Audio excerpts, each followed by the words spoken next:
لەیەکێک لە یاریەکانی هەفتەی 22 خولی ئەستێرەکانی عێراق دهۆک لەسەر یاریگای خۆی پێشوازی لە کەرخی بەغداد کرد.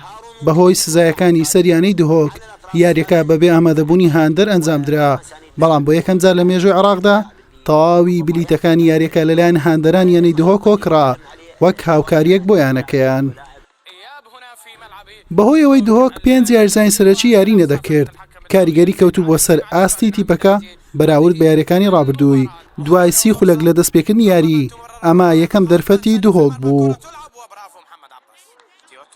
بەر لە کۆتایی هاتنی نیوە یەکەمیش ڕێوان ئەمین خەریک بوو بەربەست یەکسانی بشکێنێت، بەڵام گۆڵی لێوە بەرهەم نەهات. نیوە یەکەم بەبێ تۆمارکردنی گۆڵ کۆتایی هات.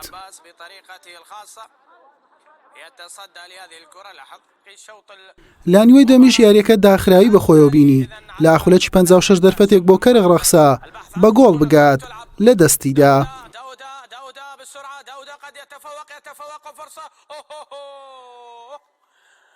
لەم دەرفەتەش خەریک بوو کەرغ بە گۆڵ بگات، بەڵام تۆپ بە نزیک ستونەوە چووە دەرەوە.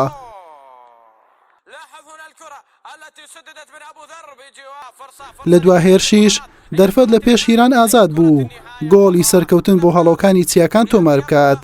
ئامانجەکەی نەپێکا یاری چۆن دەستی پێکرد، هەرواش بەبێ گۆڵ و بە یەکسانی کۆتایی هات.